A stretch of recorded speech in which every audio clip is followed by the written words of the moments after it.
नमस्कार दोस्तों, स्वागत है आप सभी लोगों का। कैसे हैं आप सभी लोग। आप सभी लोगों को होली की हार्दिक शुभकामनाएं, ढेर ढेर सारी बधाइयाँ। दोस्तों, हम लोग उत्तराखंड जिला सीरीज में टिहरी जिला पढ़ रहे थे। टिहरी जिला में हमने भाग 1 में टिहरी जनपद का इतिहास, भौगोलिक स्थिति, नदी तंत्र, विधानसभा क्षेत्र, प्रशासनिक स्थितियाँ और तालें, झीलें, ग्लेशियर आदि पढ़ा। तो आज हम भाग 2 में टिहरी जनपद के शोध स्थान, धार्मिक यात्रा, मंदिर, पर्यटन स्थल आदि पढ़ेंगे। तो शुरू करते हैं टिहरी जिला भाग 2। टिहरी राज्य में वन आंदोलन। देखते हैं, रक्षा सूत्र आंदोलन टिहरी के भिलंगना में हुआ था। 1994 में इसकी शुरुआत हुई थी। सुरेश भाई इसके सूत्रधार थे। कुंजड़ी वन आंदोलन, जिसकी शुरुआत 1904 में हुई थी, सूत्रधार थे अमर सिंह। यह हुआ था कर बढ़ाए जाने के विरोध में। खास पट्टी वन आंदोलन 1906 से 1907 में हुआ था, भूमि बंदोबस्त के विरोध में हुआ था। तिलाड़ी गोलीकांड 1930 में हुआ था, किसानों की भूमि को वन भूमि में बदलने के विरोध में हुआ था। तिलाड़ी गोलीकांड को रवाई कांड के नाम से भी जाना जाता है। इसे उत्तराखंड का जलियांवाला बाग हत्याकांड के नाम से भी जाना जाता है। इसमें जैसे जनरल डायर ने गोलियां चलाई थी, वैसे ही चक्रधर जुयाल ने भी किसान आंदोलनकारियों पर अंधाधुंध गोलियों की बौछार की थी, जिसमें कई किसानों की मौके पर ही मौत हो गई थी। आगे देखते हैं टिहरी जनपद का पर्यटन स्थल। 3 धारा पर्यटन स्थल टिहरी में स्थित है। घनसाली पर्यटन स्थल भी बालगंगा एवं भिलंगना नदी के तट पर है। धनोल्टी मसूरी के पास स्थित है। नरेंद्र नगर की स्थापना नरेंद्र शाह ने की थी, टिहरी पर स्थित है, जहाँ वर्ष में सबसे अधिक वर्षा होती है। और यहाँ नरेंद्र नगर में ही पुलिस प्रशासनिक अकादमी भी स्थित है। यहाँ एक राजमहल है जिसे आनंद स्पा कहते हैं। कीर्तिनगर की स्थापना कीर्ति शाह ने की थी। यह एक छोटा नगर निकाय है जहाँ पर शिव मंदिर के पास अलकनंदा नदी के तट पर पवित्र स्नान किया जाता है, जिसे डुंड प्रयाग के नाम से भी जाना जाता है। आगे देखते हैं दोस्तों, देवप्रयाग का अन्य नाम सुदर्शन क्षेत्र या इंद्रप्रयाग भी है। महाभारत में देवप्रयाग को समस्त तीर्थों का शिरोमणि कहा जाता है, जो समग्र पापों का विनाशक बताया गया है। देवप्रयाग में भागीरथी और अलकनंदा नदी के तट पर संगम होता है। देवप्रयाग में भागीरथी का जब अलकनंदा से संगम होता है तो भागीरथी उससे आगे गंगा नाम से जानी जाती है। और देवप्रयाग से हरिद्वार तक गंगा की लंबाई 96 किलोमीटर है। किंवदंती है कि देवप्रयाग में कौवे नहीं दिखाई देते हैं। 2001 में देवप्रयाग में पुल के माध्यम से पौड़ी जोड़ा गया, यानी कि पौड़ी और देवप्रयाग के बीच पुल बनाया गया। आगे देखते हैं टिहरी जनपद के प्रसिद्ध मंदिर। देवप्रयाग में भगवान राम रघुनाथ का मंदिर है, जो द्रविड़ शैली में स्थित है। रघुनाथ मंदिर के द्वार पर मथुरा बौराणी का एक लेख स्थित है, जो पृथ्वी शाह के समय का है। बूढ़ा केदार मंदिर घनसाली ब्लॉक भगवान केदारनाथ का एक मंदिर है। भगवान केदारनाथ पंच केदार के नाम से जाने जाते हैं। कमेंट बॉक्स पे लिखें कि पंच केदार कौन कौन से हैं। सबसे ऊंचाई पर स्थित एक तुंगनाथ पंच केदार में से स्थित है, जो उत्तराखंड का सबसे ऊंचाई पर स्थित मंदिर है। 4 आप लोग लिखें, 1 केदारनाथ है, 3 लिखे हैं आप लोग। तुरंगबली को टिहरी का लोक देवता कहा जाता है। रथी देवता मंदिर भी टिहरी में स्थित है। सेममुखेम मंदिर में नागराजा की पूजा की जाती है। देवसारी महादेव का मंदिर भी टिहरी में स्थित है। सत्येश्वर महादेव का मंदिर भी टिहरी के नई टिहरी बौराड़ी में स्थित है। अगला देखते हैं प्लेठी का सूर्य मंदिर। परीक्षा की दृष्टि से काफ़ी इंपॉर्टेंट है। प्लेठी का सूर्य मंदिर हिंडोला खाल में स्थित है। देवप्रयाग टिहरी में स्थित है। परीक्षा में ये अलग अलग तरीके से पूछा जाता है। प्लेठी का सूर्य मंदिर कभी ऑप्शन में हिंडोली खाल ही दिया जाता है, कभी देवप्रयाग दिया जाता है, कभी टिहरी दिया जाता है। तीनों ही याद रखने हैं। प्लेठी का सूर्य मंदिर लुलेरा गुलेरा घाटी पर स्थित है। भारतीय पुरातत्व विभाग ने NS घई और V रमेश ने अक्टूबर 1968 में शिलालेखों का अध्ययन किया था। अगला देखते हैं सुरकंठा देवी मंदिर। 3 शक्तिपीठ। सुरकंठा देवी मंदिर 3 शक्तिपीठों की स्थापना आदिगुरु शंकराचार्य ने की थी, जो दक्षिण भारत से उत्तराखंड में आए थे। सुरकंठा देवी का मंदिर जौनपुर ब्लॉक में राज्य का इकलौता शक्तिपीठ है, जहाँ गंगा दशहरे में मेला लगता है। आदिगुरु शंकराचार्य ने पुण्यगिरी शक्तिपीठ की भी स्थापना की थी और केदारनाथ बद्रीनाथ का भी पुनरुद्धार किया था। आगे देखते हैं सुरकंडा मंदिर चंबा मसूरी रोड के सुरकुट पर्वत पर स्थित है। सुरकंडा मंदिर भक्तों को प्रसाद में वहाँ रोशनी की पत्तियाँ दी जाती हैं। टिहरी जनपद में सुरकंडा देवी का बहुत महत्व है। देश विदेश के लोग यहाँ दर्शन के लिए आते हैं माता के दरबार में। कुंजा देवी का मंदिर शिखर पर स्थित है जो दुर्गा देवी माता का समर्पित है। इसमें भंडारी राजपूत पुजारी होते हैं, जिसमें सिरोही का एक वृक्ष स्थित है जहां भक्त लोग मन्नतें मांगते हैं और अपनी चुन्नियां बांधते हैं। आगे देखते हैं चंद्रबदनी मंदिर परीक्षा की दृष्टि से काफ़ी महत्वपूर्ण मंदिर है। चंद्रबदनी मंदिर किस पर्वत पर स्थित है? चंद्रकूट पर्वत पर स्थित है। चंद्रबदनी मंदिर अखंड ज्योति निरंतर प्रज्वलित रहती है। चंद्रबदनी मंदिर में एक प्राकृतिक श्रीयंत्र स्थित है। स्कंद पुराण में चंद्रबदनी मंदिर को भुवनेश्वरी पीठ कहा जाता है। परीक्षा में ऐसे भी पूछा जाता है कि चंद्रबदनी मंदिर को किस पुराण में भुवनेश्वरी पीठ कहा जाता है? स्कंद पुराण में। या पूछा जाता है स्कंद पुराण में चंद्रबदनी मंदिर को क्या कहा जाता है? भुवनेश्वरी पीठ। आगे देखते हैं चंद्रबदनी मंदिर में पशु बलि प्रथा 1969 ईस्वी में समाप्त करने का श्रेय स्वामी मनमंथन को जाता है। आगे देखते हैं टिहरी जनपद के मेले और त्यौहार। रणभूत कौतिक मेला टिहरी में लगता है जो एक भूत नृत्य में किया जाता है। मोड़ मेला अलगार नदी पर लगता है जो टिहरी में स्थित है। मोड़ मेला मछलियों को पकड़ने का रिवाज है इस मेले में। कुंजापुरी पर्यटन विकास मेला नरेंद्र नगर टिहरी गढ़वाल में लगता है। यह आश्विन नवरात्र में लगता है। क्युंसर मेला टिहरी के जौनपुर में लगता है जहाँ नागराजा की देवता की पूजा की जाती है। सैमुखेम मेला 26 नवंबर में लगता है, नागराजा की पूजा की जाती है। सुरखंडा मेला चंबा टिहरी में लगता है। राज राजेश्वरी मेला विकास मेला टिहरी में लगता है। वीर गब्बर सिंह मेला 21 अप्रैल को टिहरी के चंबा में लगता है। चंबा चौक पर वीर गब्बर की मूर्ति भी स्थापित की गई है। आगे देखते हैं नागटिब्बा मेला टिहरी के जौनपुर परगने में लगता है। केलापीर मेला टिहरी के गढ़वाल कठुन गांजड़ा पट्टी पर लगता है।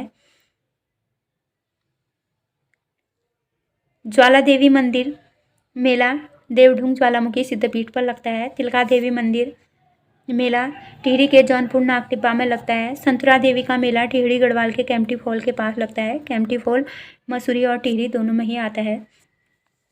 टिहरी जनपद की धार्मिक यात्रा पढ़ते हैं। उत्तराखंड की सबसे प्रसिद्ध सुप्रसिद्ध यात्रा नंदा राजदारी यात्रा कितने वर्षों में लगती है? 12 वर्षों में एक बार लगती है। यह किस माता के नाम पर रखती है? यह गौरी माता नंदा के नाम पर लगती है। इसमें माता नंदा अपने मायके आती हैं और उनको उनके ससुराल के लिए विदा किया जाता है। तो इसमें एक सिंह वाले खांडू का महत्वपूर्ण भूमिका होती है। तो पढ़ते हैं आगे खतलिंग रुद्रा देवी यात्रा टिहरी गढ़वाल के सितंबर माह में होती है। यह यात्रा खतलिंग ग्लेशियर के भिरगू गंगा तक की जाती है। उत्तराखंड का 5वां धाम यात्रा के नाम से भी जानी जाती है। पवाला कांटा केदार यात्रा टिहरी गढ़वाल से रुद्रप्रयाग के केदारनाथ तक की जाती है। 29 किलोमीटर इस यात्रा के मार्ग है। टिहरी के जौनपुर रवाई क्षेत्र में उत्सव वर्ष का पहला त्यौहार दुबड़ी उत्सव है। आगे देखते हैं टिहरी जनपद के शोध संस्थान हिमालय नक्षत्र वेधशाला देवप्रयाग में स्थित है। हिमालय नक्षत्र वेधशाला की स्थापना 1946 में चक्रधर जोशी ने की थी। टिहरी के सेमियर नाट्य क्लब की स्थापना 1917 में भवानी दत्त उनियाल ने की थी। राजीव गांधी एडवेंचर एकेडमी टिहरी में स्थित है। राज्य पुलिस प्रशिक्षण अकादमी नरेंद्र नगर 2011 में स्थित है। शिवानंद आश्रम मुनि की रेती भी टिहरी में स्थित है। आगे देखते हैं भुवनेश्वरी आश्रम। भुवनेश्वरी आश्रम टिहरी में अंजलि शरण में स्थित है। 1977 में स्वामी मनमंथन ने इसकी स्थापना की थी। स्वामी मनमंथन 1964 में केरल से दक्षिण भारत से उत्तराखंड में आए थे। भुवनेश्वरी महिला आश्रम का ध्येय क्या है? ध्येय वाक्य खुशहाल बच्चा, खुशहाल परिवार और खुशहाल समाज है। बंटा जल आंदोलन में स्वामी मनमंथन ने मुख्य भूमिका निभाई थी, जिस कारण 1976 में अलकनंदा नदी से पानी पंप करने की योजना पारित हुई। आगे देखते हैं टिहरी जनपद में ऊर्जा संसाधन। कोटली भेल परियोजना टिहरी में गंगा नदी में 100 मेगावाट की है। लंगरासू व झाली कोटी परियोजना भी टिहरी गढ़वाल में स्थित है। कोटेश्वर बांध परियोजना जो भागीरथी पर है 400 मेगावाट की है। टिहरी में भिलंगना परियोजना 23 मेगावाट की है।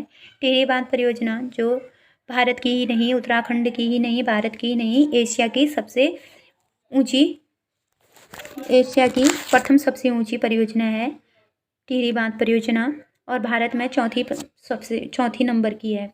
देखते हैं इसके बारे में। टिहरी हाइड्रो डेवलपमेंट कॉरपोरेशन की स्थापना 12 जुलाई 1928 को हुई थी।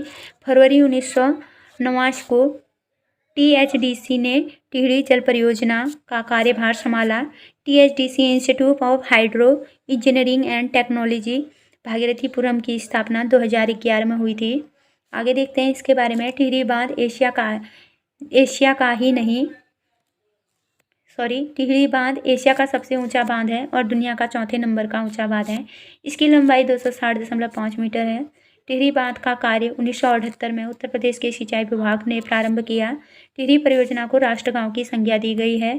टिहरी बांध की 2400 मेगावाट विद्युत उत्पादन क्षमता है, जो प्रारंभ में 600 मेगावाट की थी। टिहरी बांध से 400 मेगावाट का कोटेश्वर बना गया है, जो भागीरथी नदी पर है। टिहरी बांध जलाशय 42 वर्ग किलोमीटर तक फैला है। इसे स्वामी रामतीर्थ सागर के नाम से जाना जाता है। टिहरी बांध का प्रथम चरण 1000 मेगावाट का 30 जुलाई 2006 को शुरू हुआ था, जिससे राज्य को रॉयल्टी के रूप में 12% बिजली मुफ्त मिलती है।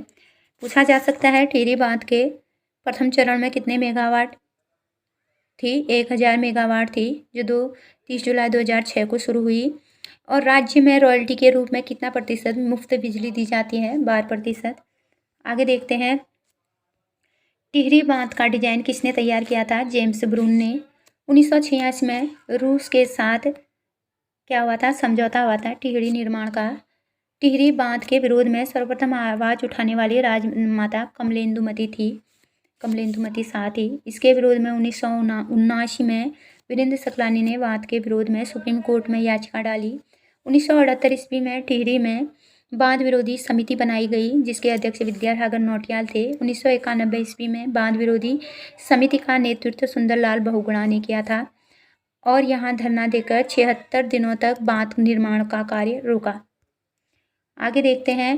टिहरी जनपद के परिवहन सुविधाएं। राष्ट्रीय राजमार्ग NH 707 त्यूनी और मसूरी से नई टिहरी होते हुए श्रीनगर जाती है, जो राज्य की दूसरे सबसे बड़ी राष्ट्रीय राजमार्ग सेवा है। इसकी लंबाई 315 किलोमीटर है। 5 सड़कों वाला चौराहा टिहरी पर स्थित है। एग्जाम में पूछा जा सकता है 5 सड़कों वाला चौराहा कहाँ स्थित है? टिहरी पर स्थित है, पूछा भी गया है। टिहरी में शिक्षा और साहित्य और समाचार पत्र देख लेते हैं। टिहरी में स्थित गढ़वाल विश्वविद्यालय परिसर को अलग कर क्या किया गया? 2010 में दीनदयाल विश्वविद्यालय कर दिया गया। फिर उसको दोबारा से 2012 में दीनदयाल नाम बदलकर श्रीदेव सुमन विश्वविद्यालय कर दिया गया। आगे देखते हैं। सत्यवीर कर्मयुग उत्तराखंड आजकल हिमाद्री गौरव समाचार पत्र का संपादन टिहरी गढ़वाल से होता है। विश्वेश्वर दत्त संकलानी, जिन्हें वृक्ष मानव कहा जाता है या जाने जाते हैं वृक्ष मानव के नाम से, टिहरी के ही मूल निवासी थे। पर्यावरणविद सुंदरलाल बहुगुणा का संबंध भी टिहरी के मोरडेडा गांव से था। आधुनिक किसान आंदोलन के जनक गोपाल सिंह राणा का संबंध भी टिहरी से माना जाता है। देहरादून से निकलने वाली युगवाणी के संपादक गोपेश्वर कोठियाल का संबंध भी टिहरी से है। देखते हैं कुछ प्रमुख व्यक्तियों का चित्रण। लीलाधर जगुड़ी का जन्म 1944 टिहरी गढ़वाल में हुआ था। 1997 में लीलाधर जगुड़ी को अनुभव के आकाश में चांद के लिए साहित्य पुरस्कार मिला गया था, साहित्य अकादमी पुरस्कार। 2018 में उनकी रचना जितने लोग उतने प्रेम के लिए 28वां व्यास पुरस्कार मिला गया था। पूछा जा सकता है लीलाधर जगुड़ी को किस रचना के लिए साहित्य अकादमी पुरस्कार मिला था और किस वर्ष मिला था? 1997 में मिला था। अनुभव के आकाश में चांद के लिए मिला था। और 28वां व्यास पुरस्कार 2018 में मिला था। किस रचना के लिए मिला था? जितने लोग उतने प्रेम के लिए मिला था। अगला देख लेते हैं। लीलाधर जगुड़ी के कि किस अन्य रचना महाकाव्य के बिना बची हुई पृथ्वी और घबराए हुए शब्द और रात अब भी मौजूद हैं, ये उनकी अन्य रचनाएं हैं। 5 बेटे नामक नाटक की रचना भी लीलाधर जगुड़ी जी ने की थी। आगे देख लेते हैं। वीरेंद्र डंगवाल काफ़ी प्रसिद्ध साहित्यकार हैं। वीरेंद्र डंगवाल का जन्म 1947 टिहरी के कीर्तिनगर में हुआ था। इनकी रचना दुष्चक्र में सृष्टा के लिए 2004 में साहित्य अकादमी पुरस्कार मिला था। वीरेंद्र डंगवाल की अन्य रचनाएं इसी दुनिया में, कवि ने कहा, स्याही का ताल आदि हैं। आगे देख लेते हैं हरिकृष्ण रतुड़ी। हरिकृष्ण रतुड़ी 1908 ईस्वी तक महाराजा कीर्ति शाह के वजीर रहे और नरेंद्र शाह के सलाहकार भी बने रहे। हरिकृष्ण रतुड़ी ने 1910 में गढ़वाल का इतिहास लिखा, जो 1928 में प्रकाशित हुआ। तारादत्त गैरोला के बारे में जानते हैं। तारादत्त गैरोला का जन्म 1875 में टिहरी जिले में हुआ। इन्हें 1901 में इन्होंने क्या किया था, गढ़वाल हितकारिणी सभा का स्थापना की थी। तारादत्त गैरोला ने गढ़वाल हितकारिणी सभा की स्थापना की थी। कई बार पूछा गया एग्जाम में क्वेश्चन है। कुमाऊं परिषद का दूसरा अधिवेशन हल्द्वानी में 1918 ईस्वी में हुआ था, जो तारादत्त गैरोला की अध्यक्षता में हुआ था। क्या हुआ था, कुमाऊं परिषद का दूसरा अधिवेशन कहाँ हुआ था। एक तो क्वेश्चन बनता है, कुमाऊं परिषद का दूसरा अधिवेशन हल्द्वानी में हुआ था। कब हुआ था, 1918 में हुआ था। किसकी अध्यक्षता में हुआ था, तारादत्त गैरोला की अध्यक्षता में हुआ था। 1917 में राय बहादुर की उपाधि से सम्मानित किए गए तारादत्त गैरोला। इन्होंने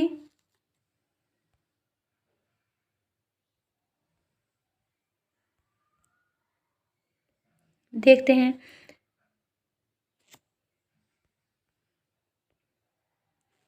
तारादत्त गैरोला ने गढ़वाली पुस्तक सदैई 1921 में स्वयं प्रकाशित की। इन्होंने शेरमन ओखले के साथ मिलकर हिमालय फोकलोर पुस्तक की रचना की। Selected land revenue decision of Kumaon के लेखक भी तारादत्त गैरोला हैं। आगे देखते हैं कमलेंदुमती शाह। कमलेंदुमती शाह 1958 में पद्म भूषण पुरस्कार से सम्मानित की गई हैं। कमलेंदुमती शाह 1952 में प्रथम बार आम चुनाव टिहरी संसदीय सीट से जीती थी।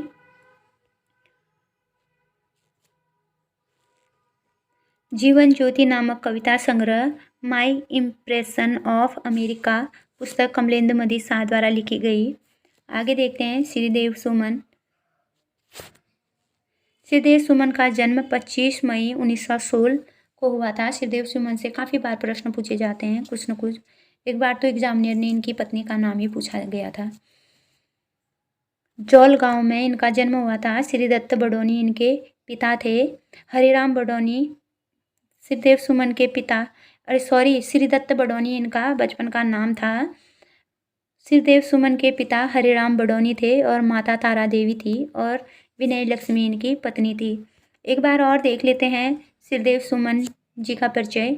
श्रीदेव सुमन जी का जन्म 25 मई 1916 को हुआ था। टिहरी के जौल गांव में इनका जन्म हुआ था। इनका बचपन का नाम श्रीदत्त बडोनी था। श्रीदेव सुमन के पिता का नाम हरिराम बडोनी था और माता का नाम तारा देवी था और पत्नी का नाम विनय लक्ष्मी था। 1937 में श्रीदेव सुमन ने सुमन सौरभ नामक कविताएं प्रकाशित की थी। 23 जनवरी 1939 में देहरादून में टिहरी राज्य प्रजामंडल की स्थापना श्रीदेव सुमन ने की थी। तुम मुझे तोड़ सकते हो, मोड़ नहीं सकते, यह कथन किसका था, श्रीदेव सुमन जी का था। श्रीदेव सुमन ने 3 मई 1944 को आमरण अनशन किया था, जो 25 जुलाई 1944 को 84 दिनों की भूख हड़ताल में श्रीदेव सुमन शहीद हो गए थे। प्रथम बार श्रीदेव सुमन ने 25 जुलाई 1946 श्रीदेव सुमन दिवस 25 जुलाई 1946 को मनाया गया। वीर गबर सिंह नेगी देख लेते हैं। प्रथम विश्व युद्ध के समय 1915 में चंबा में गबर सिंह नेगी को विक्टोरिया क्रॉस मिला था। गबर सिंह नेगी प्रथम विश्व युद्ध में फ्रांस के न्यू चैपल में तैनात थे। गबर सिंह नेगी 39वीं गढ़वाल राइफल की 2री बटालियन में राइफलमैन थे। गबर सिंह स्मारक चंबा की स्थापना दिसंबर 1925 में की गई थी। देख लेते हैं इंद्रमणि बडोनी, जिन्हें उत्तराखंड का गांधी भी कहा जाता है।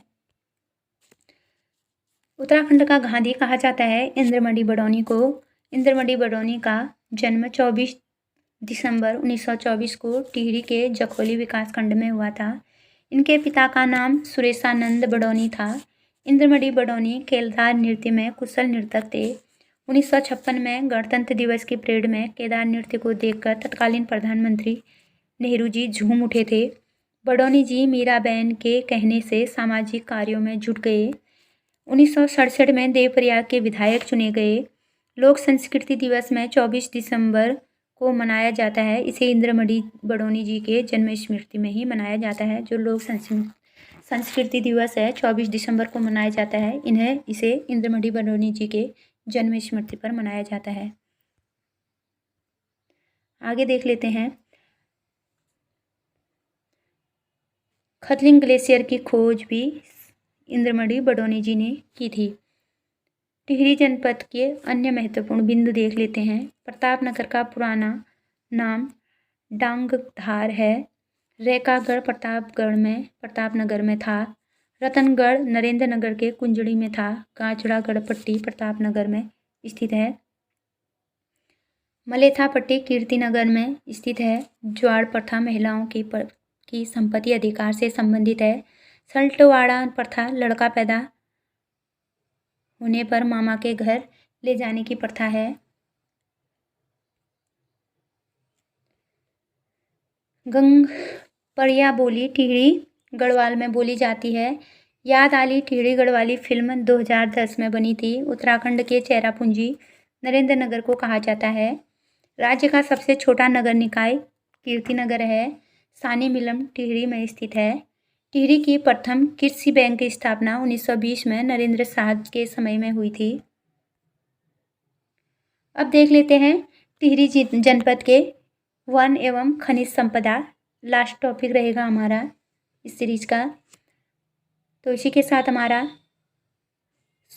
उत्तराखंड जिला सीरीज भी समाप्त होगा। टिहरी जिला सीरीज समाप्त होगा। टिहरी जिला तो आगे बढ़ेंगे। टिहरी क्षेत्र में खनिज संगमरमर, चूना पत्थर, डोलामाइट प्रमुख एवं भागीरथी घाटी में तांबा उत्पादक क्षेत्र है। राज्य में टिहरी जनपद में यूरेनियम उत्पादकता के संकेत भी मिले हैं। टिहरी वन विभाग की स्थापना 1885 में हुई थी। राज्य में सर्वाधिक झाड़ियाँ टिहरी जिले में ही स्थित हैं। क्वेश्चन पूछा जा सकता है, राज्य में सर्वाधिक झाड़ियाँ कहाँ स्थित हैं? टिहरी जिले में स्थित हैं। यूरेनियम उत्पादकता के संकेत कहाँ मिले हैं? टिहरी जिले में मिले हैं। भागीरथी घाटी पर क्या पाया जाता है? तांबे का उत्पादक क्षेत्र है। पवाली कांठा ट्रैक टिहरी के धुतु से प्रारंभ होकर उत्तरकाशी के लाटा तक जाता है। और टिहरी जनपद खनिज क्षेत्र में क्या क्या पाया जाता है? संगमरमर, चूना पत्थर, डोलोमाइट आदि पाया जाता है। तो इसी के साथ दोस्तों हमारा ये सीरीज ख़त्म होता है, टिहरी सीरीज। तो आगे पढ़ेंगे हम कल परसों। तो दोस्तों आप लोगों को वीडियो अच्छा लगे तो ज़रूर शेयर करें, कमेंट करें, लाइक करें, सब्सक्राइब करें, जिससे कि मेरा भी उत्साहवर्धन बढ़ेगा। तो दोस्तों इसी के साथ आप लोगों को बहुत बहुत धन्यवाद वीडियो देखने के लिए।